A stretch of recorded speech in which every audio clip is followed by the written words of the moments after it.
Selamat pagi Bapak Ibu Saudara sekalian. Apa kabar hari ini? Puji Tuhan, syukur kepada Allah karena kasih-Nya yang begitu besar, yang menyertai, menolong kehidupan kita sampai dengan saat ini. Perkenalkan, saya Pendeta Nikodemus Eko Aiwanto. Saya melayani di GKI Geraha Raya Tangerang Selatan. Senang pada saat ini saya diperkenankan untuk membawakan firman di GKI Rahmani Cirebon ini. Marilah pada saat ini kita akan merenungkan sebuah tema suara Allah yang senantiasa menuntun. Ini adalah tema kita. Di dalam kehidupan kita, setiap orang pasti mempunyai tujuan.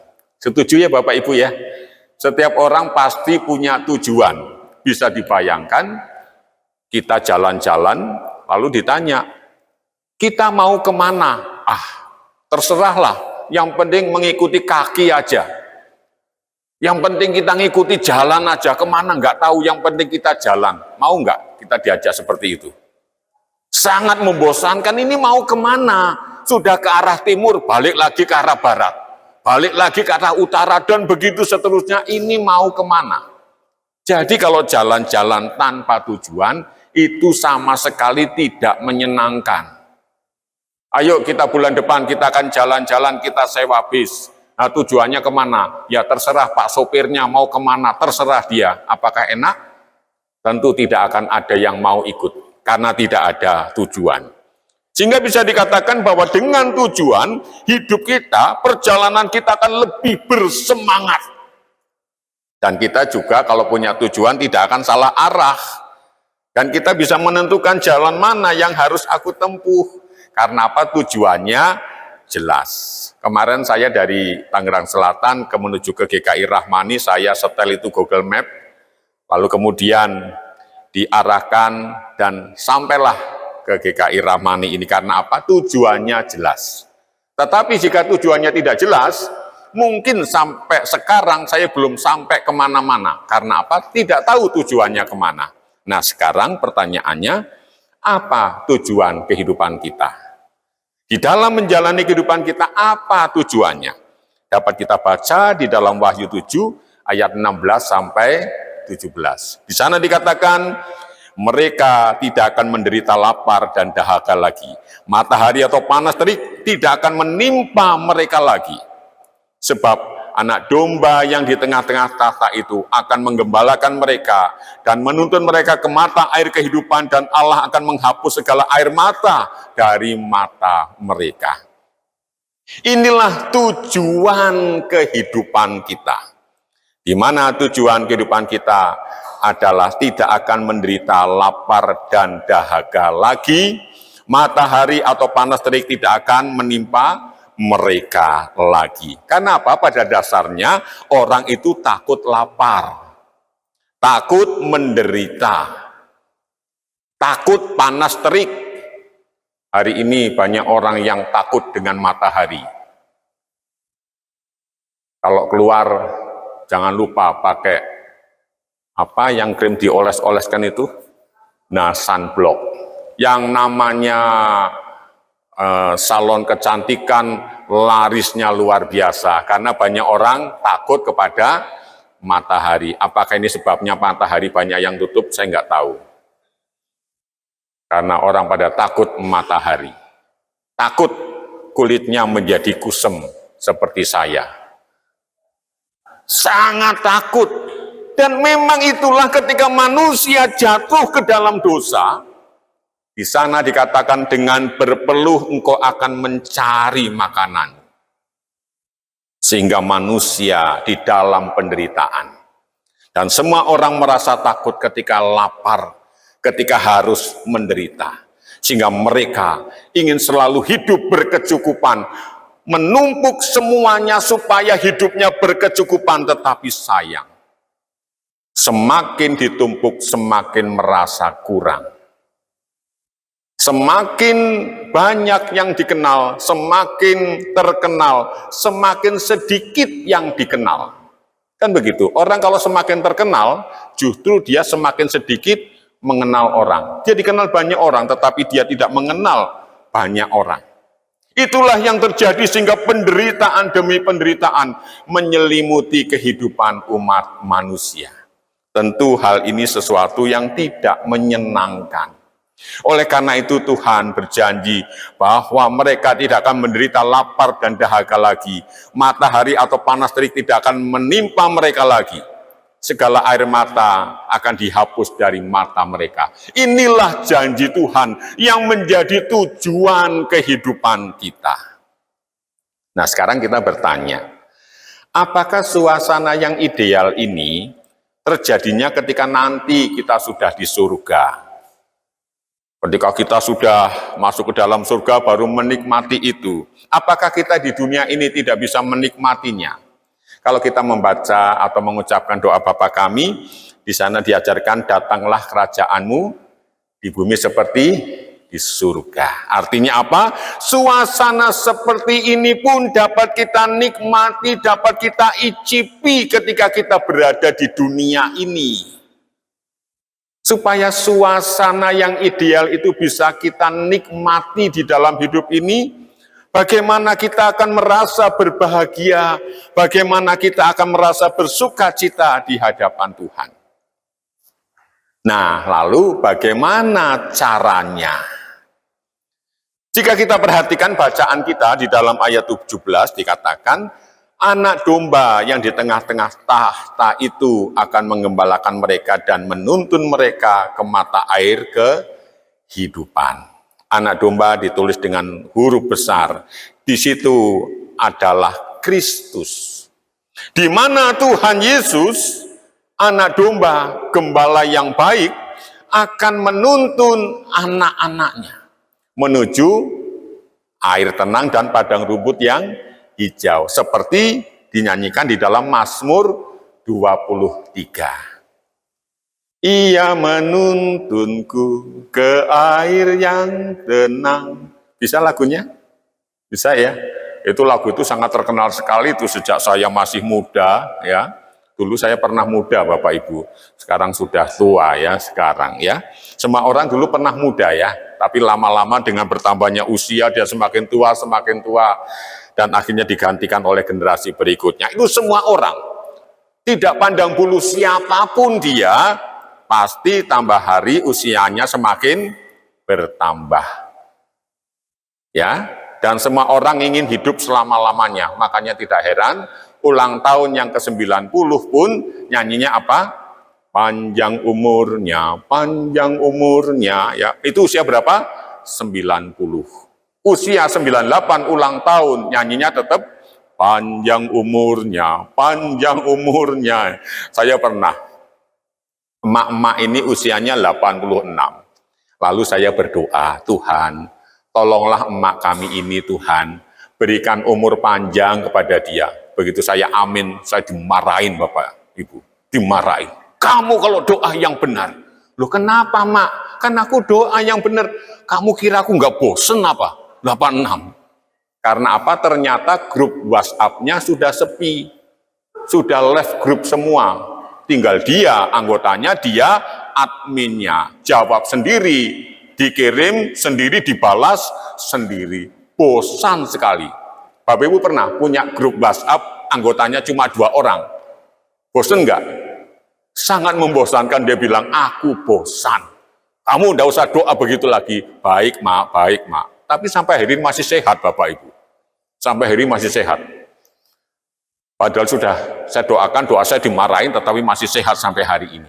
Itulah manusia.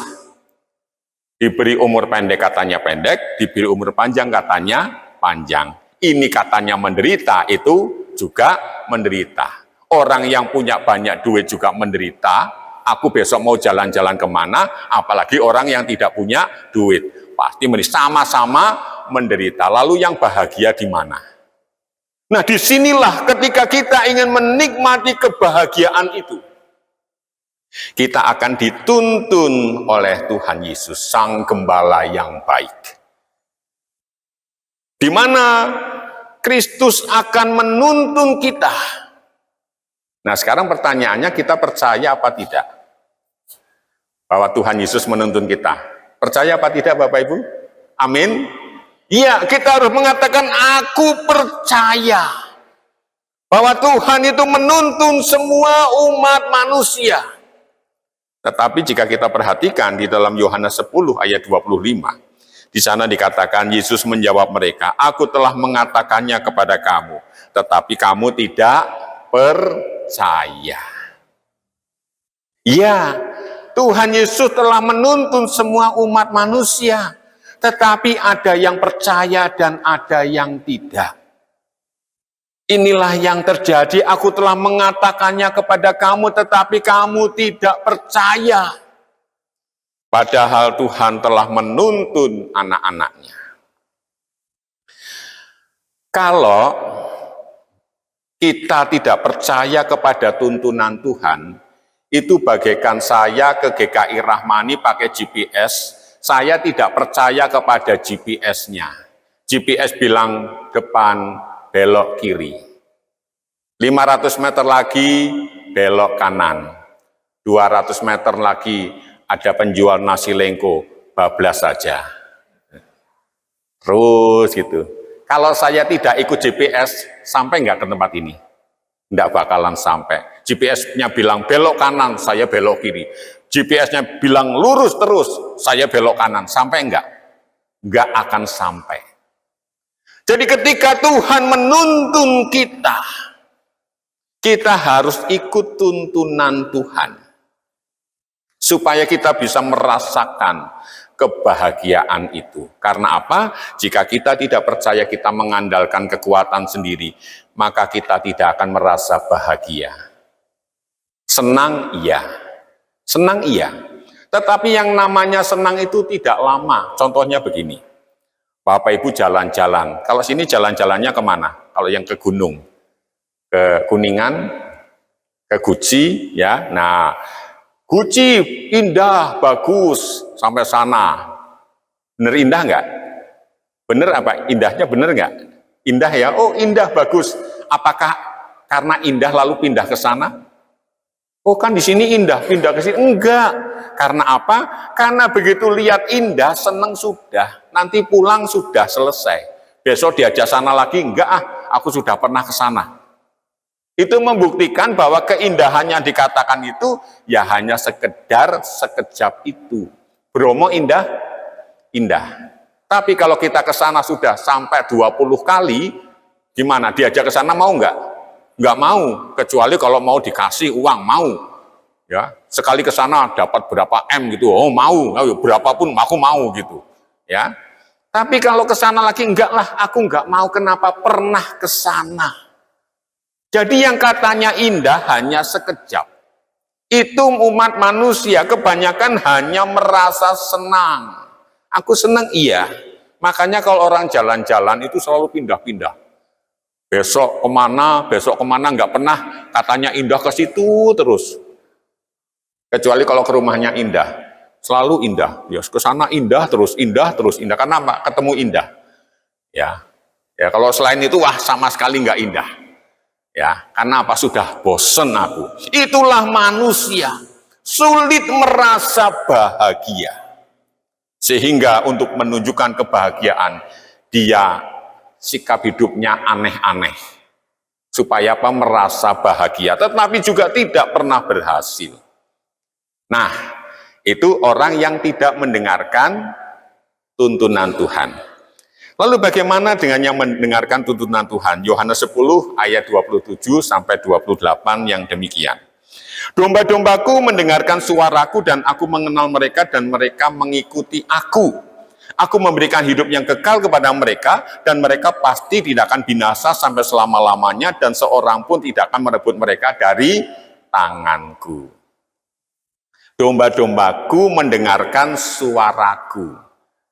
Nah sekarang pertanyaannya, bagaimana cara kita membedakan?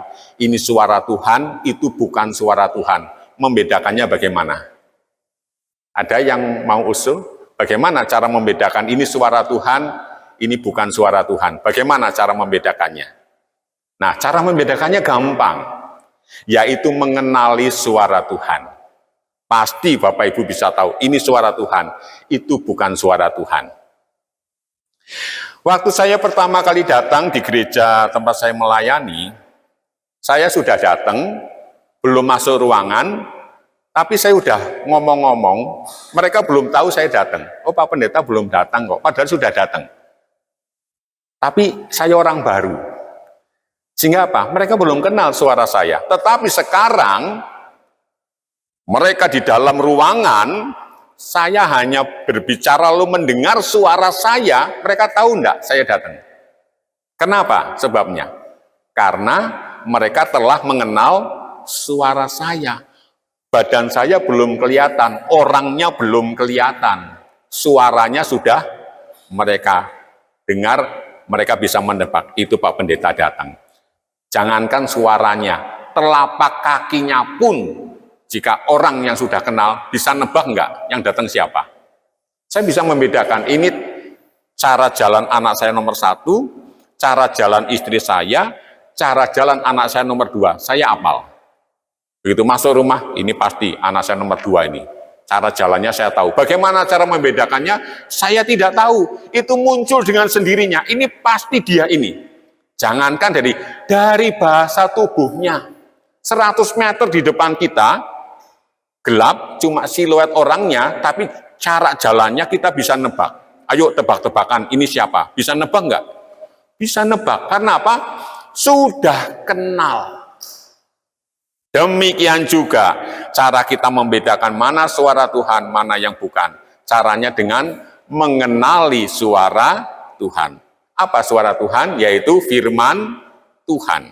Sehingga ketika kita mengenal firman Tuhan, mengenal suara Tuhan, maka Tuhan akan berbicara kepada kita melalui hati kita. Jangan ke sana anakku, jangan ke sana. Kamu ke sana aja. Kalau intuisi kita peka Bapak Ibu, intuisi kita cerdas, kita bagaikan jalan kayak ada yang nuntun, jangan ke sana, lebih baik ke sini. Jangan ke situ, belok aja ke sini. Pernah nggak merasakan itu? Ada kayak dituntunan, kamu harus ke sana, kamu harus ke sini. Itulah cara Tuhan menuntun kita. Sehingga Tuhan berjanji akan memberikan hidup yang kekal, yaitu hidup yang penuh dengan kebahagiaan. Hidup yang penuh dengan sukacita. Karena apa? Karena Tuhan menolong kita, menuntun kita. Nah sekarang jika Tuhan telah menuntun kita, suara Allah senantiasa menuntun kita, sekarang bagaimana sikap kita? Kita bersedia atau tidak dipimpin oleh suara Tuhan? Bersedia? Apalagi hidup hari ini ya.